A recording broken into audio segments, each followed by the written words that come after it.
Imagine an empire so powerful that its armies could bend continents, yet so fragile that a single death could plunge it into decades of fear, paranoia, and bloodshed.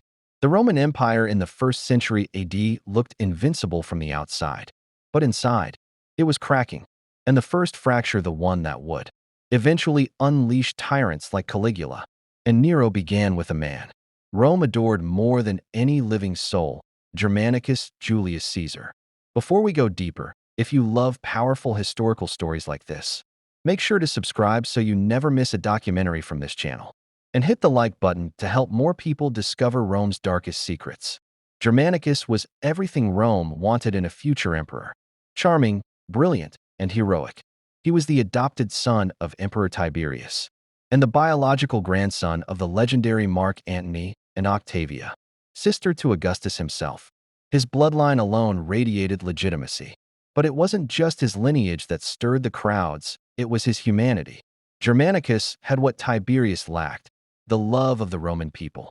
Where Tiberius was cold and distant, Germanicus was warm and magnetic. Soldiers followed him with devotion. Citizens cheered him in the streets. Even in faraway provinces, whispers spread that this was the man destined to lead Rome into a new golden age. And that whisper terrified those in power, especially Emperor Tiberius. At first, Tiberius tried to hide it. He publicly honored Germanicus, gave him command of the eastern provinces, showered him with praise. But underneath that calm exterior was insecurity, a fear that Germanicus's popularity would eclipse his own. And then came the moment that changed everything. In the year AD 19, Germanicus fell mysteriously ill in the city of Antioch. His symptoms were sudden, violent, and unlike any normal sickness. He accused one man by name, Gnaeus Calpurnius Piso, the governor of Syria appointed personally by Tiberius. Germanicus believed Piso was poisoning him, and that accusation was more than personal, it was political dynamite. Agrippina the Elder, Germanicus's wife and the granddaughter of Augustus, immediately suspected a conspiracy. To her, Piso wasn't acting alone. He was following orders from the emperor himself. Germanicus died shortly after, leaving the empire in shock. The streets of Rome filled with grief. Soldiers tore their uniforms. Women cried in the temples. Entire cities went into mourning. The empire had lost its brightest star, and nothing, not even Augustus's death, had ever shaken Rome this deeply. But grief soon turned into rage. Agrippina returned to Rome carrying her husband's ashes. Behind her marched thousands of supporters, senators, soldiers, citizens who believed she was bringing home the remains of a murdered hero. She wasn't just a widow. She was a symbol of defiance. And now, she wanted vengeance. When Agrippina entered Rome, the city froze. People filled the streets to watch her silent procession.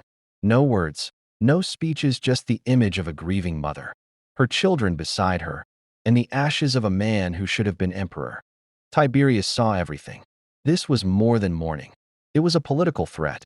Agrippina was popular, outspoken, and fiercely loyal to her husband's memory.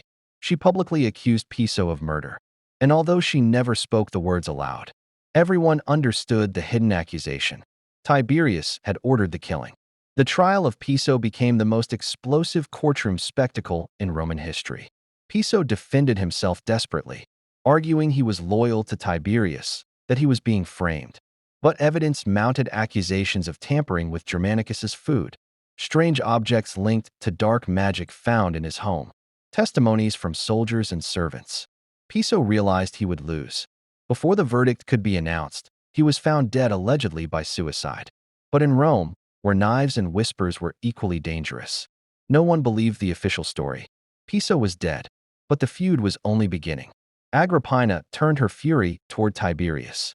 She believed he had orchestrated her husband's death, and Tiberius, burning with resentment and fear, believed Agrippina was raising her sons to overthrow him. The imperial family fractured into two warring camps: Agrippina and her children, versus Tiberius and his ruthless advisor, Sejanus.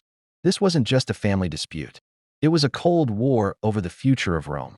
Germanicus had left behind several sons young, boys who the public adored almost as much as their father, and Agrippina treated them as living symbols of Germanicus's legacy. She believed one of them should inherit the throne. But Tiberius refused to be pushed aside. He began isolating Agrippina, stripping her allies of power, spreading rumors about her ambition. If Agrippina was seen as unstable, emotional, or dangerous, the people might lose faith in her cause. But Agrippina was not the type to be silent. And every time she raised her voice, every time she challenged Tiberius, she unknowingly placed her children in greater danger, especially one child, a boy named Gaius Julius Caesar. History would remember him by a darker name, Caligula, and the feud that began with Germanicus's death would shape the man who would one day plunge Rome into terror. Rome had lost Germanicus, but it had not yet understood what else it had lost. His death didn't just leave a vacancy in the imperial family, it created a fracture, a widening fault line beneath the entire empire. And standing at the center of that fracture was Agrippina the Elder, the woman who refused to be silent. Agrippina was not an ordinary Roman noblewoman. She was the granddaughter of Augustus, the wife of Germanicus, and the mother of the next generation of Caesars. She carried the prestige of one dynasty and the hopes of another. Rome adored her, and that adoration terrified Tiberius. The people treated Agrippina like a queen in everything but name. Crowds pressed forward to touch her hand. Cheers followed her through the forum. Her presence drew more devotion than the emperor himself, and that was unacceptable. Tiberius believed that if Agrippina continued gaining influence, Rome would one day rally behind her sons and overthrow him. So he turned to his most ruthless weapon, Lucius Aelius Sejanus, commander of the Praetorian Guard. Sejanus was cold, calculating, and ruthless ambition disguised as loyalty. He whispered into Tiberius' ear, planting seeds of suspicion. Slowly, methodically, he began a war against Agrippina's family. Rumors spread. Whispers about Agrippina's ambition, her temper, her supposed plots against the emperor. Her allies disappeared. Doors closed. Rome's mood shifted. But Agrippina did not retreat. She confronted Tiberius publicly. She accused Piso. She implied the emperor himself was responsible. Every challenge she made pushed her children deeper into danger. Her sons Nero and Drusus became targets, accused of treason, surrounded by spies, abandoned by former allies. One by one, they were taken away. Nero starved in prison. Drusus died in confinement. Their names erased from public memory. But one child survived, a boy who watched everything, a boy absorbing trauma like oxygen, a boy named Caligula. Tiberius summoned him to Capri, paradise on the surface, a prison beneath. There, Caligula learned the truth of Roman power. Silence meant survival. Fear meant obedience. Obedience meant life. As Agrippina was exiled and destroyed, Caligula learned the cost of defiance. And everything he learned, he would one day return to Rome tenfold. The fall of Agrippina sent shockwaves through Rome. But one person felt the weight more than anyone: Caligula. He had lost his mother, his brothers, his home, his childhood, and now he lived under the same man who destroyed his family. Tiberius. Capri was no place for a child. It was a garden built on fear, paranoia, and cruelty.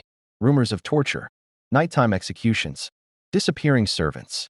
Caligula saw everything, if not with his eyes, then in the terror around him. He learned to smile at danger, to flatter monsters, to hide his thoughts, to speak only when spoken to. Tiberius called him a companion, but he was really a hostage. Meanwhile in Rome, Sejanus became too powerful. He nearly ruled the empire in everything but name. He eliminated rivals, controlled the guard, and manipulated Tiberius. But ambition has limits. Sejanus overestimated his power, and Tiberius struck first. A letter arrived in the Senate. At first, it praised Sejanus, then suddenly turned. Accusations, betrayal, shock. Sejanus was dragged out, executed, and torn apart by the mob. The architect of Germanicus' tragedy was gone, but the damage he caused was irreversible. Caligula survived it all, by silence, by patience, by mastering Tiberius' game. And then the unthinkable happened. Tiberius named him joint heir to the empire. Caligula, who had lost everything, now stood one step away from absolute power. Tiberius was aging. Paranoia consumed him. Suspicion drowned every decision. And Caligula waited, quiet, calculating, unreadable. Two heirs were named, Caligula and Tiberius Gemellus, the emperor's grandson. Two heirs meant instability. Instability meant fear. Fear meant opportunity. In 37 AD, Tiberius fell deathly ill. Caligula stayed at his bedside, not out of love, but necessity. One wrong move could cost him the empire. Tiberius stopped breathing. Rome celebrated. Caligula's future opened. But then, Tiberius woke up. Panic, shock, whispers. Everything could collapse. According to ancient historians, the Praetorian Prefect macro-acted. Whether by smothering or simply refusing aid, Tiberius did not rise again. The emperor was dead. Caligula was proclaimed ruler. Rome erupted in joy. Crowds celebrated as if liberated from a nightmare. Germanicus' son at last had risen. But the boy shaped by trauma was about to become the man who changed Rome forever. Caligula's first months were brilliant. He freed prisoners, reversed cruel laws, ended treason trials, praised the memory of Germanicus. Rome adored him. But then he fell gravely ill. A sickness so violent that Rome feared the gods had cursed them. Prayers filled the city. Sacrifices filled the temples. Rome begged for Caligula's life. He survived, but something inside him broke. The warmth vanished. The compassion evaporated. The trauma resurfaced. He revived treason trials, confiscated estates, humiliated senators, destroyed noble families. This was not madness. This was vengeance. Caligula no longer saw Rome as a home. He saw it as the machine that murdered Germanicus, Agrippina, Nero, and Drusus. And he began to punish it. Caligula's fury grew. His paranoia expanded. His cruelty escalated. He demanded worship, built temples to himself, mocked senators in public, executed on whim. He wanted Rome to kneel, not because he was emperor, but because he believed Rome had earned suffering. His quote, "I wish the Roman people had one neck," may be propaganda. But Rome believed it, because Rome feared him. And the most dangerous fear grew inside the palace walls. The Praetorian Guard, his protectors, now felt threatened by him, especially one officer, Cassius Chaerea, a man Caligula mocked relentlessly. Humiliation breeds rebellion, and rebellion was coming. Caligula believed he controlled Rome. He believed he had avenged Germanicus. He believed he was untouchable. But power built on vengeance has no foundation, and the men holding swords were losing patience. Chaerea and other officers plotted. They waited. They watched. On January 24th, 41 AD, Caligula left a theater performance and walked through a narrow corridor. Chaerea approached. Caligula barely looked at him. The first blow struck. Caligula staggered. More blades plunged. The emperor collapsed. Not as a god, not as a monster, but as a broken son of Germanicus. The feud had claimed its final life. His wife was killed. His infant daughter murdered. The palace descended into chaos. Then, out of fear, confusion, and desperation, the Praetorian Guard found Claudius hiding behind a curtain. They proclaimed him emperor. The feud that began with Germanicus ended with Caligula, but its consequences shaped Rome for generations. Power, trauma, vengeance. Rome was never the same again. If you made it to the end, thank you for watching this cinematic deep dive into Rome's darkest family war. Hit like, subscribe, and comment. Was Caligula a victim of Rome, or the monster it created?